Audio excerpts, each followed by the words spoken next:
So now we're on Daf Tes Vav Amid Beis Lam Tuye.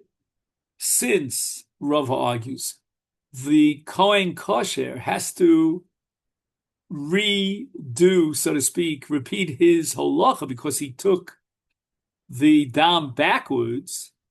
Therefore, when he goes forward a second time, it's absolutely necessary in order to achieve halacha. And therefore, if he has machshavas psul, it passes. So everybody who agrees, says Rava, that in this case, the machshava haposelos would pass the korban. Amalei Rabbi Yomi Rav Ashi. Hachi Amar Rav Yomi Difti. Hot Sarach Lam Tuye Machlokes Rabbi Eliezer Rabbana. This concept that you have to repeat the halacha, and should we say that therefore a machshava poselos during that second repeat halacha, because he took it back, now he's going forward again, would pass the korban, is a matter of a debate between Rabbi Eliezer and the Rabbanon. This nan we learned in a Mishnah. He tells you where the Mishnah is. Back here on Daf Yud Gimel, Rabbi Eliezer Omer Hamahalech b'mokum shetzarich lahalech machshava poselos b'mokum she'ein tzarich lahalech ein machshava poseles.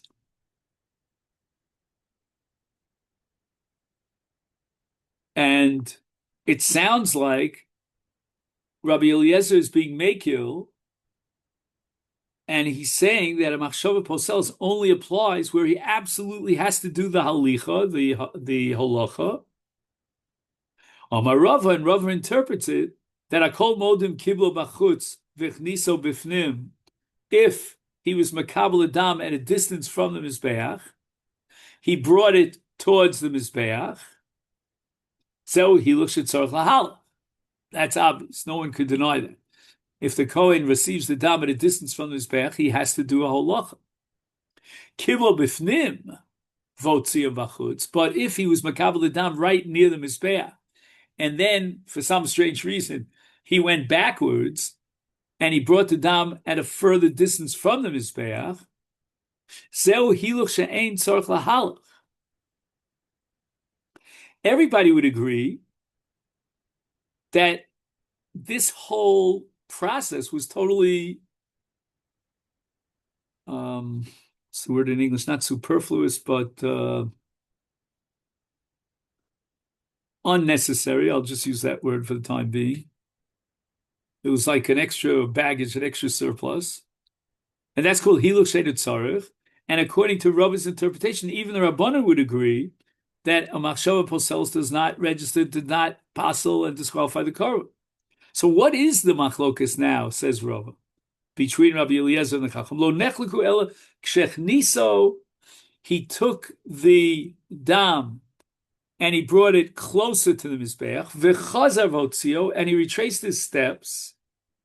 Now he's further away from the Mizbeach, and Marsav, according to Tanakama, tzachlim tuye. He's got to bring it towards the Mizbeach. Right now he's at a distance, so he needs that halach. That halach is a full-fledged avoda, and a machshava poselos would pass the korban. Marsav, what does Rabbi Eliezer hold? Lav kihiluch hatzorch lavodadam. This is not really, the paradigmic hiluch hatzorch lavoda, a necessary hiluch. It's only necessary because the Kohen, retraced his steps. The dam did not have to be moved further away from the Mizbeach. And therefore, bringing it back is not considered an avodah tzricha, halach tzricha. And now Abaye is going to attack Rava from a brisa. Esrei Abaye, Rabbi Eliezer Omer Mahalech, Makom shetzarich lahalech, machshava poselos keitzad. Kiblo bachutz.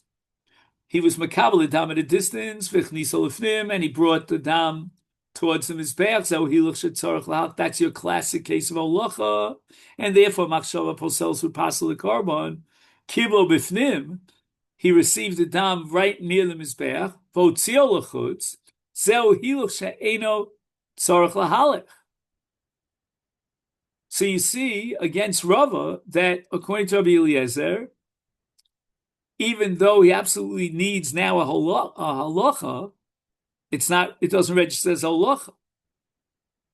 He looks shitzarch lahalik. According to you, Rava, this would be a necessary halacha because once he brought it backwards, he's got to go to forwards. And yet, Rabbi Eliezer says in this price, he goes, on record is saying it's kosher. So Rabbi answered, okay, if you have a price, so what can I do? I can't argue against the price. But logically, I would think this is a halicha tzarich, because now that he moved back, he's got to move forward. And Hadran Alecha call Zevachim, and now we begin the second parak of Masechta Zevachim. Now, this first Mishnah lists a very long list in which the common denominator of all these cases is that the carbon is possible. Number one, Kibul Damam Zar, if a Zar, non-Kohen, accepts the Dam, Onain, or a Kohen who had just lost one of his Selim relatives before the burial and he received the Dam, an Onain is completely possible from the Avodah. Tful Yom is possible from the Avodah. Tful Yom is someone, let's say, who had a Re'iyah of Keri, one Re'iyah, not Zav. And what he has to do is he has to go to the mikveh and wait till Hariv Shemesh. And if the Kohen is a Balkari and he did not wait until the nighttime, but he did the avodah after tefillah, that's a tefil yom, he's still tameh, and therefore the avodah is psula. Oh, he gives a different example here. He says that he came in contact with a dead sheretz.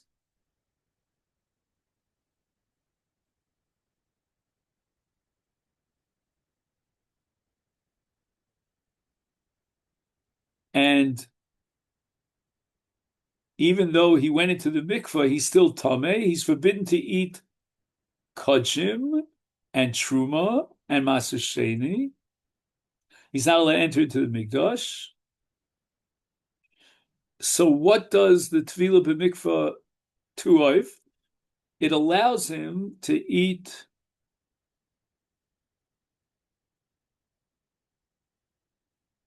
chulin.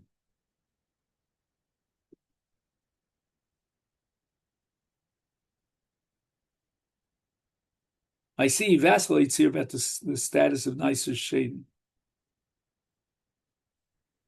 Mechusa Kippurim, that fits into a case of a Zav who went through Zayin Nikiyim, went into the mikveh, but he hasn't yet brought his karma. He has to wait till the morning, which would be the 8th day, and then bring his karma. And as long as he hasn't brought his carbon, he still has a residual tumah that prohibits him from eating kodshim and enter into the mikdash, and therefore he's a kohen pasul.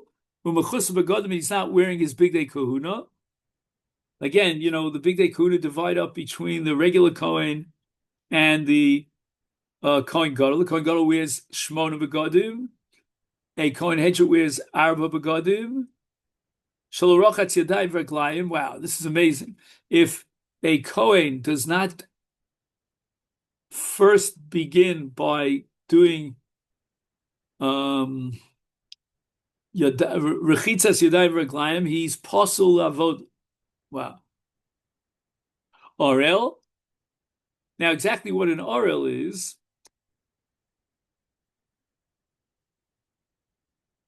Rashi Shita is, Rabbi Tam rejects it, that even if he comes from a family of hemophiliacs, and therefore he cannot do Mila because he'll die from Mila, nevertheless, he's still called an Orel, and he's enjoined from doing that. Rabbi Tam disagrees. This is on Daf Chav Beis, apparently, and he holds that only someone who deliberately neglected Mila, he is considered an Orel. But if he has a legitimate reason for not doing Mila, because he's going to die if he does Mila, then he's not called an Orel. Tameh. Now, what does the Mishnah add Tameh for when we already had full Yom?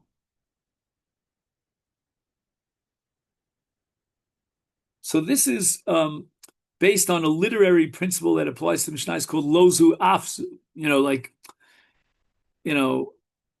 I'm going to tell you that which is obvious. Yoshev, if he did the avoda of Kabbalah Saddam while he was sitting, Omeid al Gabi Kalim, or he stands on top of Kalim, al Gabi or on top of an animal, al Gabi Ragli Chaver, he's standing on his friend's feet, possible. And that does not lend itself to any controversy. Now the Mishnah gives a case which is totally b'machlokas. Kibel b'smol. He took a kli into his left hand, and he was makabel dam with the kli that was held in his left hand, posel. According to Tanakami's posel, Rabbi Shimon Machshir, Zar Minoan, what's the source for the fact that a non-Kohen who does the avoda is he posel disqualifies the carbon to Tani Levi, Daber b'nei Yisrael, v'nazru mikodshe b'nei Yisrael. So these last two words here in the pasuk that's quoted in the Gemara, b'nei Yisrael, are superfluous because the Torah is addressing the Kohen, Aaron and Banav. Why introduce b'nei Yisrael? There's some sort of miyut here. Meaning, is there a case where a zar could do the avoda? If a woman brought a carbon and the zar, who's a not Kohen, he could bring the carbon.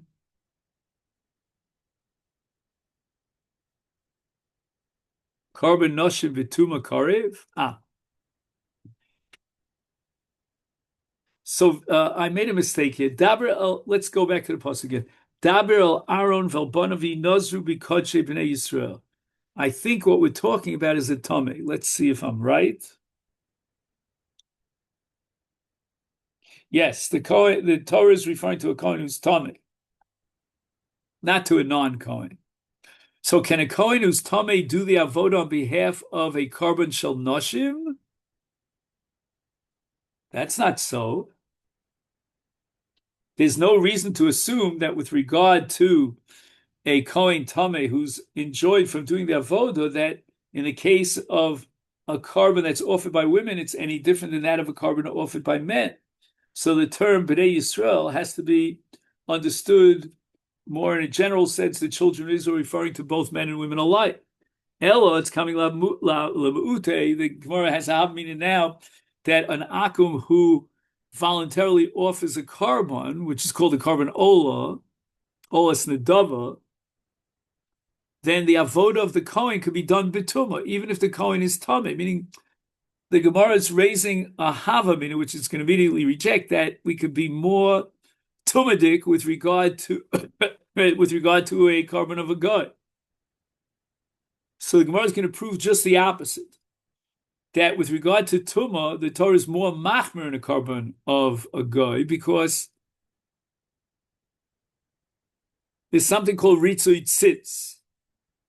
Hashta tzitz lo meratze. So let's say the dam of the carbon that was brought by the akum contracted Tuma. The tzitz is not meratze. That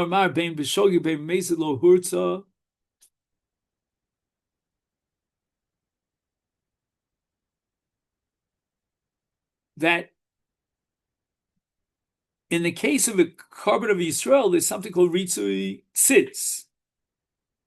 And if the dam became tameh, possibly even if the Kohen became tameh, the carbon gets a ritzui through the tzitz, if the tzitz is sitting on the forehead of the Kohen Gadol. But if the carbon was brought by a guy,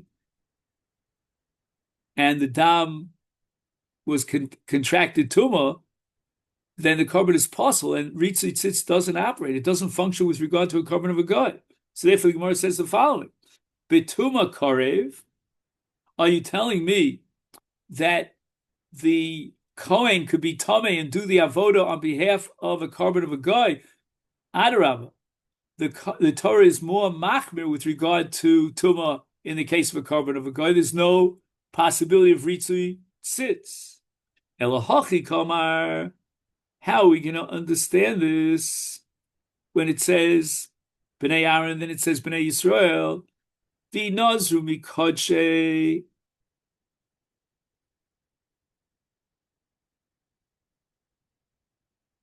Again, the pasuk is referring to a kohen is tummy. V'nazru means that the kohen has to separate himself and not do the avoda because he's tummy. Bnei Yisrael v'lo yechalel. Now the pasuk is telling me that a non-kohen cannot do the avoda. And if the non-kohen would do the avoda, then it's machalel. It would disqualify the korban. So that's one way of deriving the conclusion that zar is machal the avoda. The Bei Rabbi Shmuel Tana, an alternative. Asir b'kavachomi balmum ma balmum im avad chilel. We know from the Torah in Vayikra Perek Chaf Aleph that if a balmum did the avoda, then the korban is possible. Because it says yechalo, yechalo means the avoda is invalid.